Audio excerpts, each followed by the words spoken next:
For this episode, gagawin natin isang deadly putok-batok food tour dito sa Davao City. Mula sa soup na gawa sa utak at mata ng baka, Bullseye or mata ng baka, oxfeed skin soup na balbakwa, hanggang sa kakaibang kalabaw soup known as bulkachong. oh, oh my God. Ready ka na ba? Tara!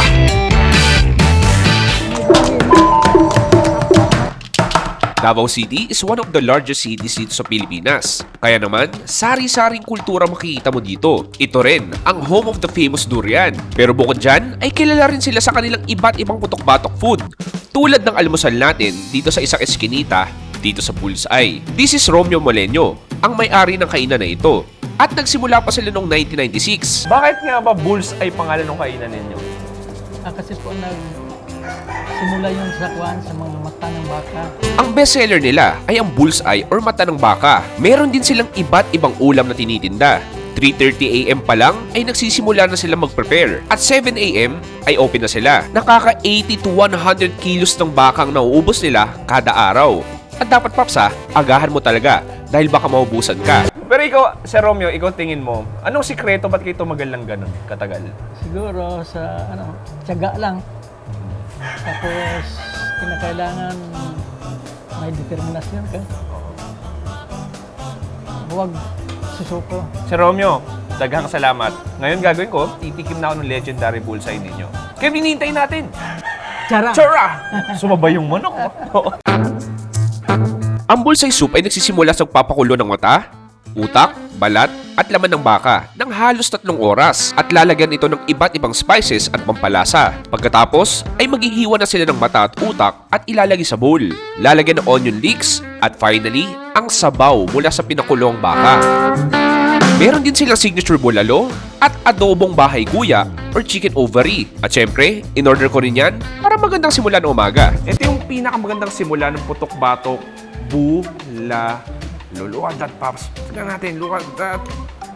Bone marrow. Wow. Oh my God. Yung collagen natin, yung taba-taba. Medyo may kakapalan yung pinakasabaw ng bulalo natin. Uhu.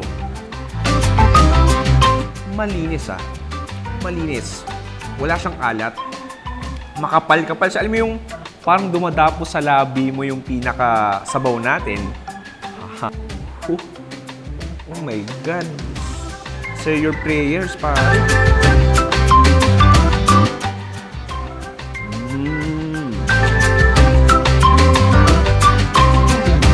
wow. Ang lambot mo. I mean, that's fatty, juicy, tender. Alam mo, pansin ko lang dito, no, mas sibuyas talaga siya, no? Yung pinakanalasahan ko. Wala siya ganong alam. Try natin i-dip sa toyo suka natin na may limoncito.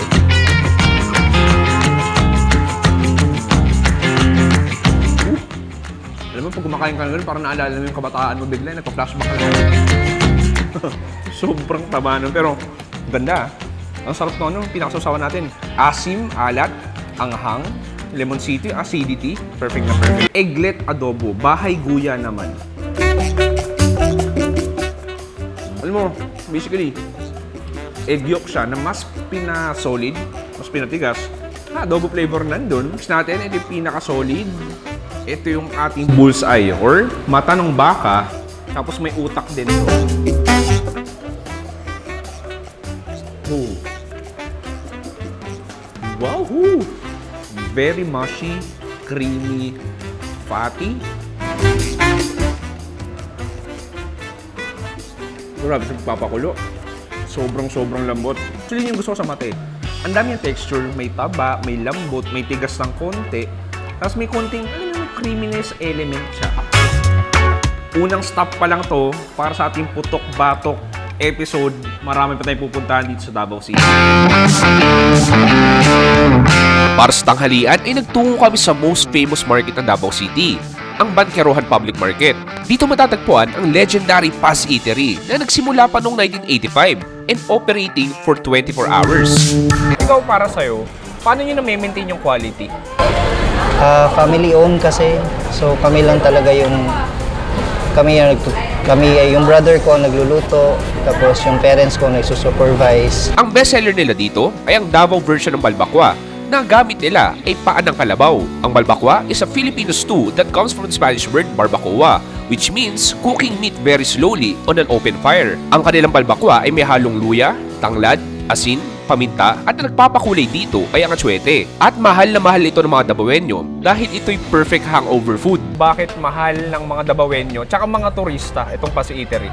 Siguro dahil bagong luto parati ang pagkain, tapos kasi wala kasi kaming yung galing sa market, diretso luto kasi kami.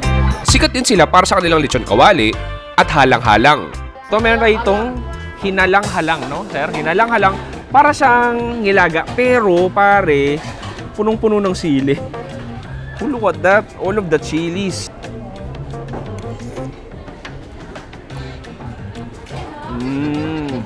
Yung spicy kick, pare, grabe.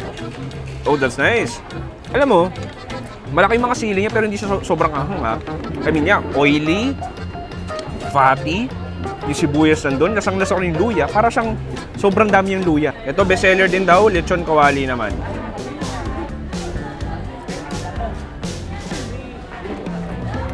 Ah. Straight to the point. Not too salty. Yeah, very crunchy, juicy, greasy. Next natin, ito yung deadly balbakwa. Look at that. Ox feet gamit nila. Aha, yun yung balat natin, oh. Grabe. Tapos nakita mo nagpapahiwatig na yung ambulansya dahil mga delikado talaga itong kinakain natin.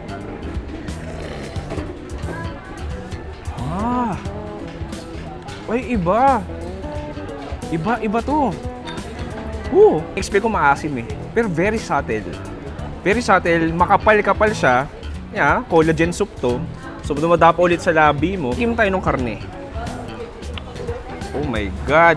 Oh my God.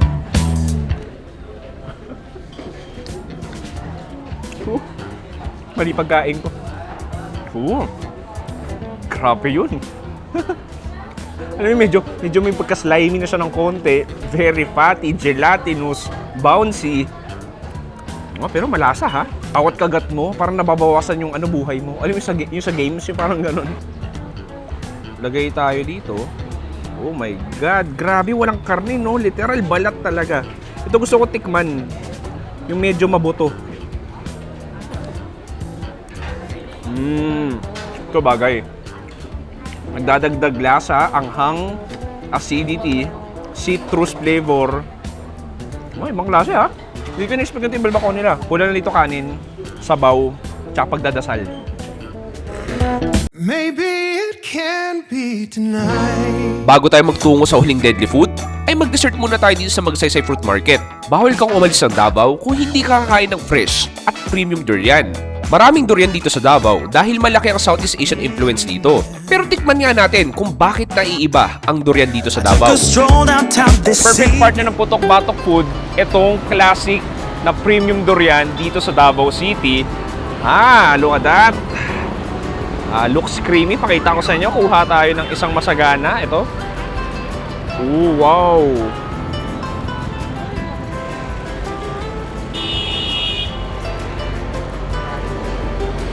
Wow. Wow, mas masarap to kaysa yung kinain ko sa Quiapo. Very creamy. At the same time, alam mo, it has like an organic caramel-like flavor na medyo, alam mo yung sweet style. At the same time, parang very fragrant, minty flavor din ng konti. Parang kumakain ka ng, di mo maintindihan kung cheese ba yung texture niya. Yung sa Quiapo, hindi ko siya super natripan, pero ito parang makakain ko ito buong araw. Ready na ako para sa huling putok-batok food trip natin sa Davao City. Punta tayo ng Bulkachong. Yes, you heard it right? Bulkachong. Marahil ito ng pinaka-signature at unique deadly food ng Davao. Kung may hangover ka pa at bitin sa balbakwan ng Pasi Eatery, etong bulkachong ang magbabalik sa wisyo mo. Ang bulkachong ay nanggaling sa salitang bul, which is bulalo, at chong, which is surname ng owner ng kainan. Ito ay gawa sa kalabaw na pinakuluan ng 2 to 3 hours. Seasoned with different spices tulad ng tanglad, luya, green onions, flour, At syempre, asyete ang pampakulay. Bakit nga ba ito paborito ng mga Dabawenyo? Actually, itong Bulkachong, since nag-start ito, lahat ng mga tao dito, lalo na pag nag-hang out during gabi, pagka medyo nakainom na. Kumakain ako nito once a week lang. Kasi pag everyday, baka hindi mo na maabutan yung susunod na araw. Oo, yan. Umorder na ako at nagsimula na si Kuya kumuha ng bulkachong at nilagay ito sa bowl. At Paps, tignan nga natin kung itong perfect pang patapos ng putok-batok tour natin dito sa Davao City. Yung tanglad na lalasahan ko. Peppery din siya. Pero ultra rich, ultra thick sauce talaga siya. Meron na akong organic lipstick dahil sa lahat ng sabaw. Tsaka nung pinaka parang collagen na dumadapo sa labi ko. Ooh. Oh my God. Mukhang lagyan natin sabaw. Mukhang masarap to. Deadly, putok-batok, bulkachong dito sa Davao City. Cheers!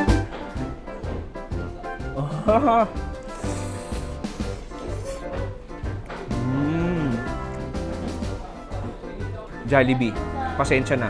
May tumalos drumstick nyo. Super tender. Juicy. Grabe pang klase yung karne. Kung rin lumaklak ka ng isang bote ng tanduay, tapos medyo lasing ka na at ayaw mo mahuli ka ng nanay mo, dumaan ka mo sa bulkachong, panigurado maalis yung tama mo pa rin.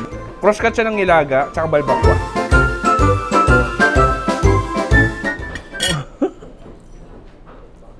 This food series is made possible by Essential Chicken. Ang Essential Chicken ay isa sa pinakamalaking poultry producers sa Visayas. Mahanap po mga quality products sila sa wet market sa supermarket sa Visayas at Mindanao, tulad ng Cebu, Iloilo at Zamboanga. For more info, you can check their Facebook page. Dahil sa Essential Chicken, ramdam mong alaga mapagmahal. Ibang level ang unang episode natin dito sa Davao City. Pero ibang level na din siguro ang high blood pressure namin ngayong araw. Pero bukod sa mga pagkain na tikman natin ngayon, ang mas tumatak sa akin ay kung gaano na sila katagal nagsaserve sa mga Dabawenyos. Kaya kung nagustuhan yung video to, huwag kalimutan subscribe sa YouTube channel ng The Chewy Show. Si Pops Chewy dito sa Davao City nagsasabing stay safe. It's a good night and good bye.